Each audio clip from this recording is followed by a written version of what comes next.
Welcome back. Well, if you're single, if you're dating, if you're looking to get married, whatever your romantic situation is, we've got some resolutions for you. And here to help out is licensed mental health counselor Jessica Bronner.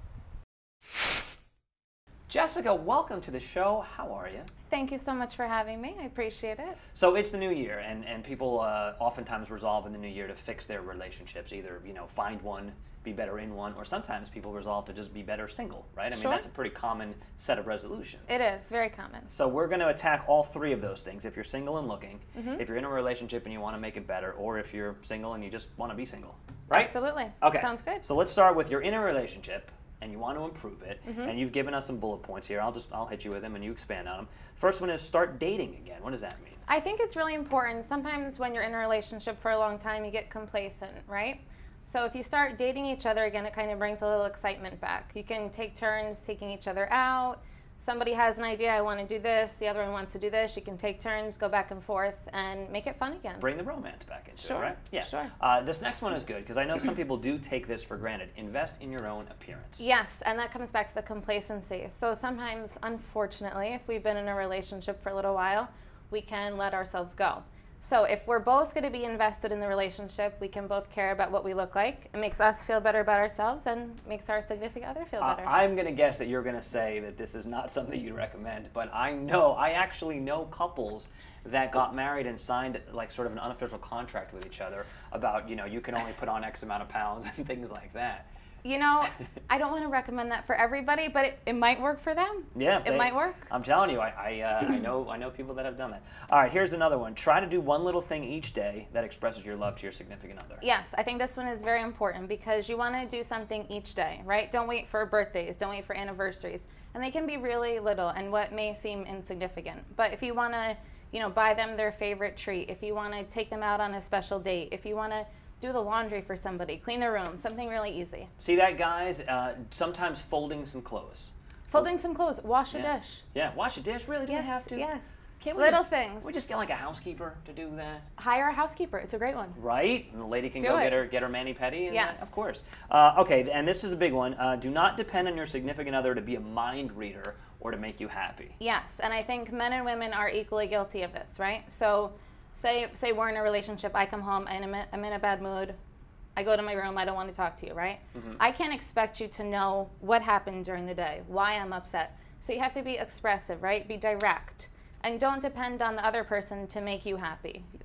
We're all responsible for our own feelings. As a follow-up to that, I know from personal experience, sometimes, girls that I've dated they've come home, they've had a bad day, and they just, want to sort of vent to me. And then I think the guy's perspective is to fix everything, right? Whereas the girl's perspective sometimes might just be to I just want to talk about it. Sometimes it's good to listen. And listen without thinking of a response, right? So we need to come home, we need to vent. But at the end of the day, we're all in charge of our own feelings. So it's not your job to make me feel better, it's not my job to make you feel better. But I feel like it's such a fundamental difference between men and women that guys okay, here's a problem, here's how you solve it. Sometimes it can be, sure. So sometimes guys just don't talk. And just be direct with each other, be direct. All right, so we have now conquered in a relationship and wanting to improve it. We've now fixed that for everybody. You're welcome. You're welcome. Yes. Now let's move on to you're single and you want to be in a relationship, which is really a common resolution. All right, so Match.com's not working for you maybe. Tinder, maybe it's not your thing. Sometimes not the best idea. Okay, you know what, if time permitting, we'll come back and we'll talk about that. But all right, you're single, you want to be in a relationship. A big one here for you is confidence. Absolutely. Nothing is more attractive than somebody that's confident, right? So if you believe in yourself, if you know that you're worthy of love, if you know that you can be in a successful relationship, then you're going to be more attractive to other people. But that's not so easy to get, is it? I mean, you can fake it, I suppose, but how do you really really believe it? Sometimes there's some techniques that you can use. Positive affirmations are good. They sound kind of corny and cheesy, but I have seen them work for people in therapy. And just kind of adopting that belief that you do deserve a relationship, you are worthy of love. And to go along with that, another point that you have is be open to a relationship and be outgoing. Sure, and don't be so negative. Sometimes people think, I've been dating so much, I've been on all these crappy dates, nothing is working, there's nobody good out there. If that's how you're thinking, then that's going to be your reality, right? So if you change that perspective and think, there's so many wonderful people I could meet and they would be lucky to meet me, then you're going to have better luck. And I got to tell you, I I really think that there is a lot of validity to that. Just sort of like projecting openness. Sure. Just like positivity when you go out. Sure. Changing your energy. Yeah, completely. So really, the sort of key point that you have for this is stay positive. Absolutely. Yeah, that's the biggest one. All right. So along those lines, if people are single and they're looking to start a relationship, they're looking to meet somebody, what are some places you recommend people going to meet someone? So we are so lucky where we live, right? Because South Florida has so many wonderful opportunities. One big one that I recommend is charity events, right? So you're out there, you're doing something positive for the community, and you come into contact with other like-minded people. So it's a little bit better than, say a bar or a restaurant at midnight on Friday. Right. Plus, you look like you're doing good for humanity, which And you are doing good. Sure. Yeah. Sure. Yeah. All right. So everybody wins. All right. So finally, single people who are okay being single, right? Like not everybody needs to be with somebody. Right. Sometimes there are people that just want to improve themselves. Yeah. Right. Okay, sure. So we've got some points for that. This is an interesting one. You said go to the library, and there's a particular book you recommend? There are a ton of self-help books that you can get, but one that I recommend to lots of clients is called You Can Heal Your Life. It's by Louise Hay. And her concept is, again, taking charge of your thoughts, right? Being in control of your thoughts and your feelings. And you can change your perspective and be more positive. And you can get a hobby. That's a big one, right? Sure. If you're single, you have all this time for yourself, right? You can be selfish. You can do whatever you want.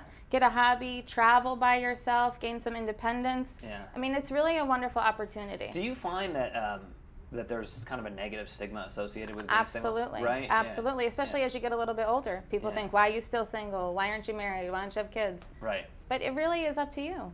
All right, so we talked very, very briefly. I mentioned a few minutes ago online dating, and I know that right around January 1st, there's always like this huge uptick. Of course.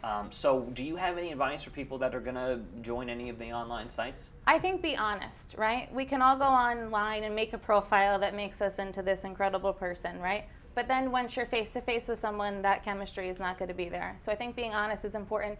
Putting a real picture of yourself that's recent, not 10 years ago. And just like I said, being positive, conveying that positive attitude. So I should not say that I'm 6'3", is what you're saying. I mean, you can. Is it the best idea? I don't think so. And just stand on my tippy toes and get tall shoes for the rest of my life. Sure. That just seems exhausting. All right, Jessica, I wish we had more time, but I'm sure plenty of people are going to want to reach out to you. Great. How can they do that? The best way is to call our office, and the number is 561-449-1149. Say it one more time. It's 561-449-1149. All right, good to see you. Happy holidays. Okay, Happy you New too. Year. Thank you so much. You got it. It was nice to see you.